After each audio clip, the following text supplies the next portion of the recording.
Okay.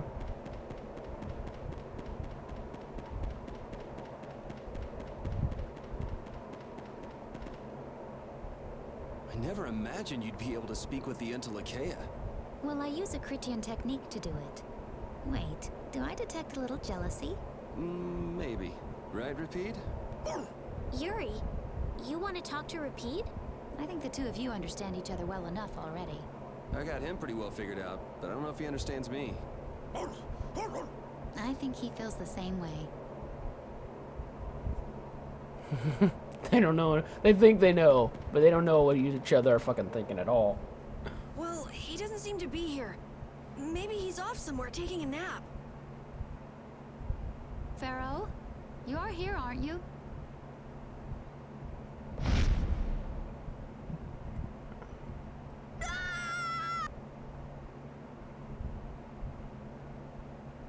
Insipid poison, you appear before me at last. So you are here. Is that how you greet all your guests, Pharaoh? By calling them names? For what reason have you come to me? Surely you are aware that I could end your existence with a mere thought. You talk pretty big, don't you? Well, if you really want to fight, I'd hate to disappoint you. Yuri, no! Everyone, please wait! Estelle! Pharaoh, please hear what I have to say. Does death hold no fear for you, little one? For you gaze now into the mouth of death itself. I am afraid, but I'm even more afraid of dying without knowing who I really am. Belius told me I needed to meet you to learn about my destiny. I have to know just what that destiny is. I understand that I am a threat to the Entelekea, but you said that I am a poison to this world. What is this power I have? Just who is the child of the full moon? If it is true that my existence cannot be tolerated, then it's okay if I have to die. But I at least deserve to know why it is I have to die. Please tell me, I beg of you. There was a time when this was a verdant land, sheltered by the blessing of an air crene. So there was an air crene here. But what happened? Why did it change? What you see are the results of too much air and its aftermath. As to why the air ran rampant, the answer lies with the poison brought by the child of the full moon. Huh? The power of the child of the full moon stimulates the air crene more than any blastia. Huh? Blastia convert air into energy by way of a formula. So if Estelle can use her healing arts without the aid of any blastia,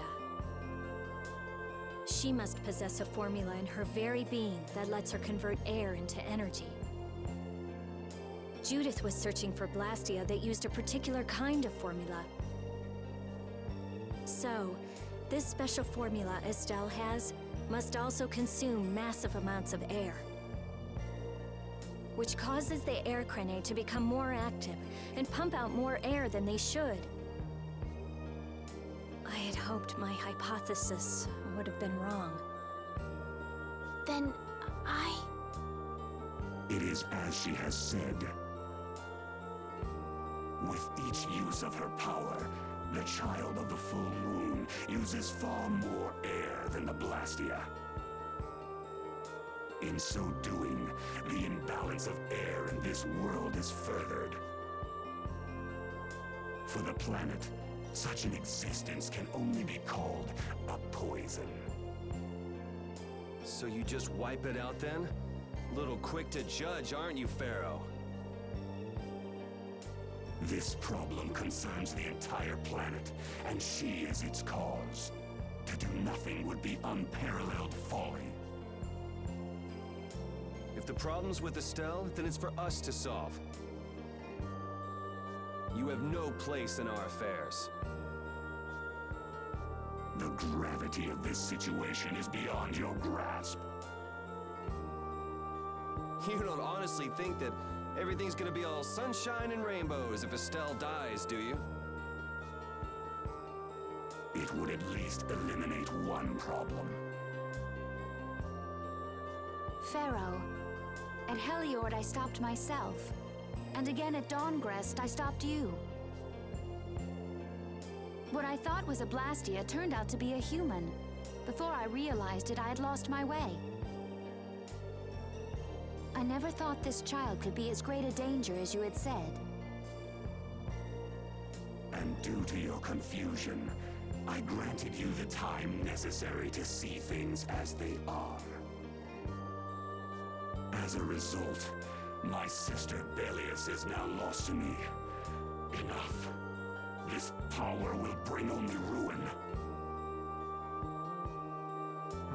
Not sure I understand all this, but if her power's the problem, why can't she just not use it?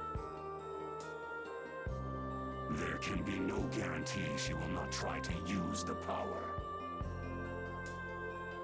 That's true. She does have trouble turning a blind eye to things happening around her.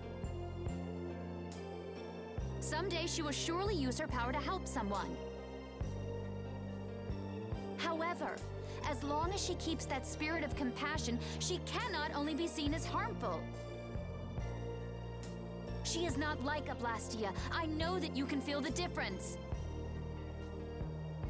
Compassion alone will not save this world. Listen, Pharaoh, I get that you've thought all this through with everybody's best interest in mind.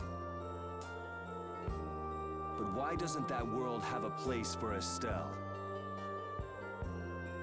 It is sometimes necessary to remove a part to save the whole.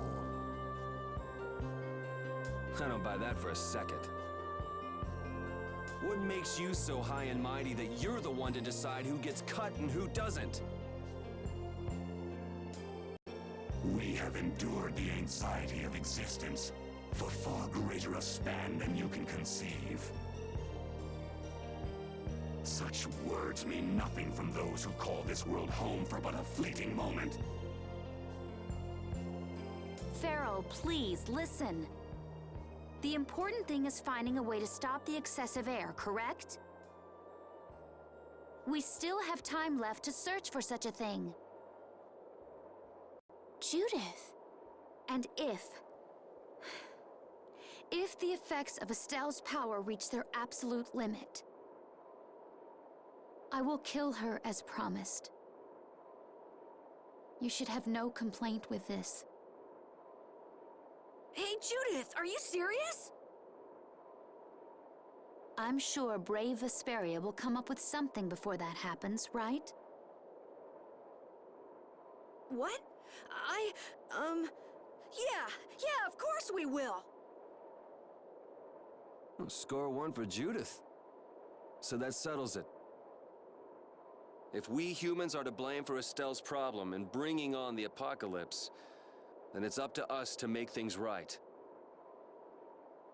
If we give it all we've got and still blow it, you can slow roast us on a grill for all I care. You have changed. If you were still as before. Have I? That is nice to hear. Very well. Be ever mindful, though, that time is fleeting.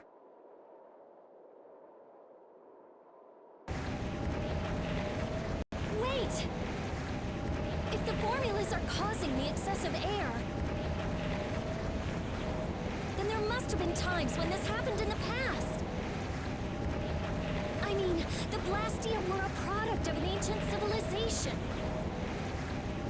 There exist those who have inherited the sins of the past.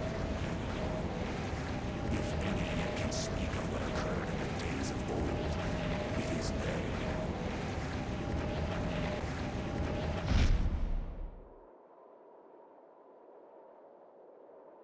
He's gone. Thanks for everything, Yuri. Judith, you too.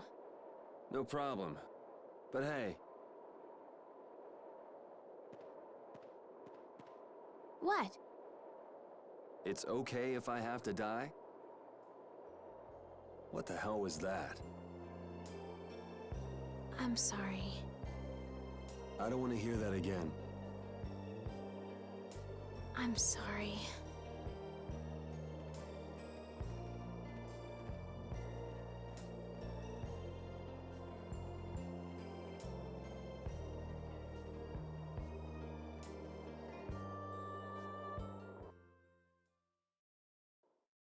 Man, I was really worried there for a while. We were pretty lucky that bruiser was in a mood for conversation. Poor Raven's heart can't handle that sort of stuff anymore. If he really wanted to kill Estelle, he'd have attacked us immediately. And that's what I can't figure out. I imagine Pharaoh was conflicted as well. He hid himself from us in the desert to see just what we were made of. Huh. Maybe he wasn't as bad as we thought after all. You might be right. I get the feeling he'd do whatever's necessary when push comes to shove. That sounds like you. Maybe. But what are we gonna do, Yuri? You heard what he said. We're going to fix the problems the air's causing, and that's all. That's easier said than done. We're pretty much at square one, you know. There's no doubt that the formulas are related somehow to the air getting used up. We need to find out about the ancient Blastia, and if they went berserk or not. If we had that kind of information, it might give us a clue. Ask those who have inherited the sins of the past about the days of old. Or at least that's what Pharaoh said. The Kritia were the ones to invent the Blastia. In other words, we need to ask a Kritian who is still familiar with the old stories. Yeah, the Kritia are often credited as the inventors of the Blastia.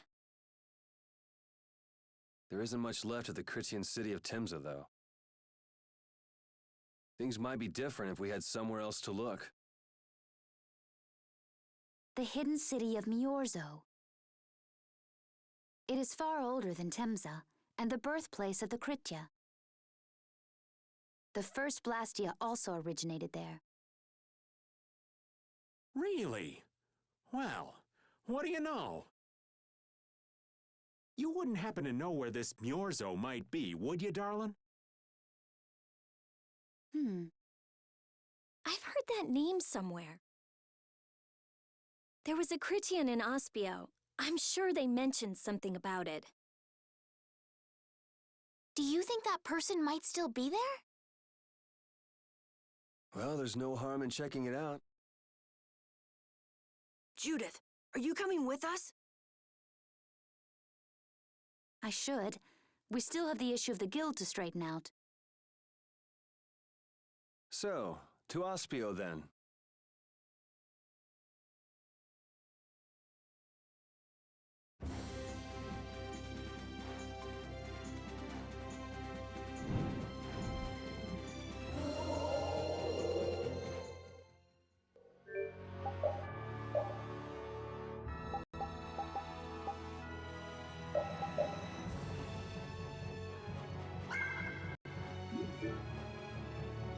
Yuri's croquettes are the best!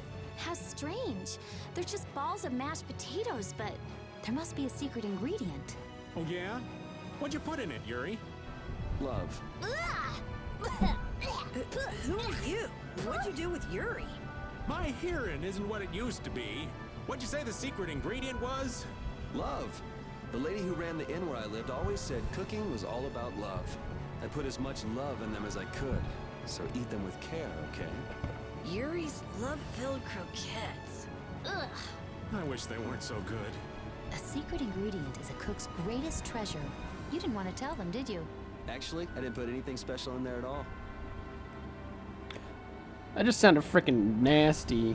Alright. So we got some side quest stuff when we go here. I think it's here. I don't know if it's before or after going to Ospio. Yep, it is. I see. So the chief and the others left town this morning. I'm not sure if they left the town, but they did spend the night they were here last night. And I'm fairly sure that their leader was your chief. I see. Well, mister, was that the man, was that man just now? Who was that man just now? Oh, he said something about being a member of a guild called the Hunting Blades, I believe. It seems he got separated from the rest of the guild, though. Did Nan stay here last night? Nan? Chuck, Carol, you can't expect him to know that. Sir, members of that guild were staying in the inn, correct? Yeah, they were here until early this morning. Was there a girl with brown hair traveling with them? Actually, I seem to remember someone like that. Yes, she looked like she'd been injured somehow. Because we fucked her up. That must be her wounds from fighting with us. Oh no. You don't know that for sure. Those guys get into fights all the time. Hey Yuri, you think we might be here for the night? Looks like the kid's a mess. Some relaxing to be good for his nerves. You're sure it's not just that you're tired and want to rest? Well, there's that too. Yes, stay. Good idea. Let's get some rest. Well, you said it.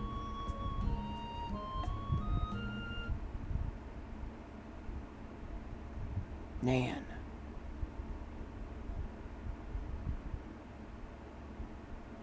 Can't sleep, huh? Judith, why are you up? It's so late. I was just watching the moon. The moon? You're worried for that girl. Yeah. You're a nice kid, Carol. I've been in so many different guilds. But I ended up doing a cruddy job in all of them and quitting. So all the guilds just gave up on me. But then Nan. She invited you into her guild. Ah, yeah, but we still haven't made up since we got in that fight.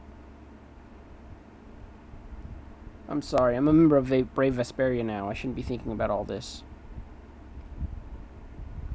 I don't blame you for it. She's important to you, right? Or how did you... You wouldn't carry around a picture of her if she wasn't important. You knew? I've seen you looking at her picture with that silly look on your face several times now. Oh, I got a friend of mine from the photography guild I used to belong to take that picture for me. A little photography on the sly. No, I mean, he just happened to take it as she was passing by.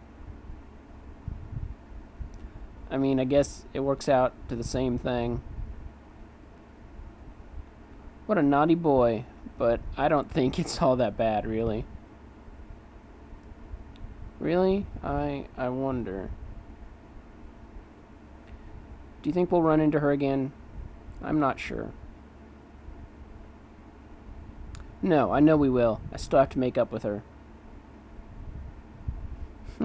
Good luck with that. Well, I'm going to go to bed. Good night. Oh yeah, thanks, Judith.